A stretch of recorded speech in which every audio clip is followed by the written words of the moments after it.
আমরা নামাজের মধ্যে দোয়া কুনুত পড়ি, সেই দোয়া কুনুতে যে কি ওয়াদাটা করি, অন্তত আমার তো মনে হয় সাধারণ মানুষের মধ্যে 99.9 লোকেরা জানে না দোয়া কুনুতে কি পড়ে, অর্থ বোঝে না। দোয়া কুনুতের মধ্যে বলা হচ্ছে আল্লাহুম্মা ইন্না নাস্তাঈনুকা, হে আল্লাহ আমি তোমার কাছে সাহায্য চাই।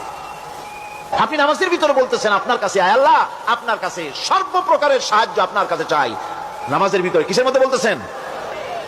এরপরে বলতেছেন ওয়া নাস্তাগফিরুকা, তোমার কাছে ক্ষমা চাই, গুনাহ করেছি, অনেক গুনাহ করেছি, তোমার কাছে ক্ষমা চাই, কারণ সাহায্য করতে পারো তুমি, গুনাহও মাফ করতে পারো তুমি।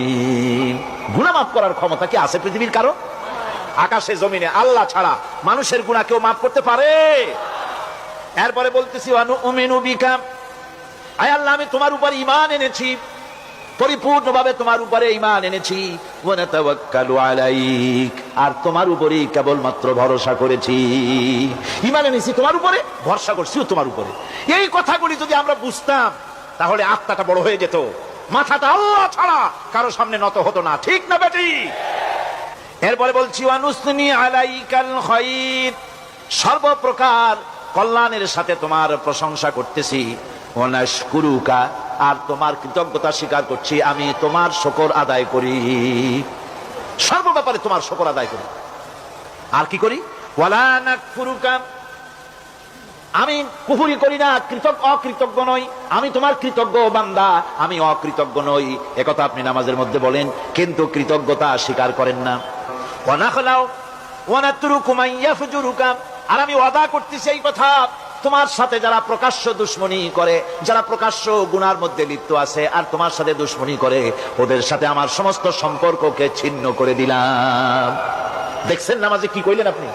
আপনি নামাজে কত বড় কথা বললেন, ওয়া নাতরুকু মান ইয়াফজুরুকা, আয় আল্লাহ আমি ওয়াদা করছি তোমার সাথে যারা দুশ্মনী করে, যারা প্রকাশ্য গুনাহ করে, তাদেরকে আমি পরিত্যাগ করছি, তাদের সাথে আমার কোনো সম্পর্ক নাই। এই কথা বলার পরে আপনার সম্পর্ক কার সাথে একটু চিন্তা করেন তো। আপনার বন্ধু কারা? ইলেকশন আসলে ভোট দেন কাদেরকে? কাদের চা খাওয়ান, কাদের চান্দা দেন? একটু চিন্তা করেন, অঙ্কের সাথে মিলাই নেন। সুতরাং নামাজে কি বলেন সেটা আপনাকে বুঝতে হবে। এরপরে বলা হচ্ছে আল্লাহুম্মা ইয়্যাকা না'বুদু ওয়া লাকা নুসাল্লি, আয় আল্লাহ তাআলা আমি একমাত্র তোমার গোলামি করি।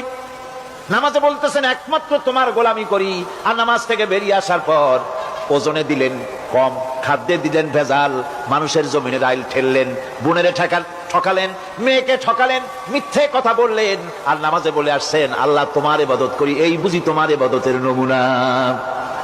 এই বুঝি তোমার ইবাদতের নমুনা? মুনাফিক নামাজ বোঝে নাই, পাপ তারে ফিরে, নামাজ তাকে পাপ থেকে বাঁচাতে পারে না। হায় আল্লাহ একমাত্র তোমার গোলামি করি, ওয়া লাকা নুসাল্লি, আর একমাত্র তোমার উদ্দেশ্যেই নামাজ পড়ি, মানুষকে দেখাবার জন্য পড়ি না। নামাজটা পড়ি কার জন্য? কার জন্য?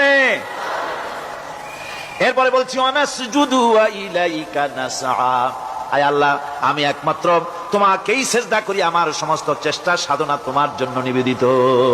আমার চেষ্টা, আমার জিহাদ, আমার আন্দোলন, আমার বাঁচা, আমার মরা, আমার ব্যবসা, আমার বাণিজ্য, আমার সব তোমার জন্য। কার জন্য? সিল্লা এখন কার জন্য? দোয়া কুনুতটা কত বড় গুরুত্বপূর্ণ চিন্তা করেন। এরপরে বলা হচ্ছে ওয়া নাহফিদু ওয়া নারজু রাহমাতাকা, আমরা কষ্ট করি আর তোমার রহমতের আশা করি। হায় আল্লাহ আমরা কষ্ট করতেছি আর তোমার রহমতের আশা করতেছি। ওয়া নাখশা আযাবাকা, আর তোমার আযাবের ভয় করতেছি। হায় আল্লাহ তুমি দয়া করে আযাব থেকে বাঁচাও।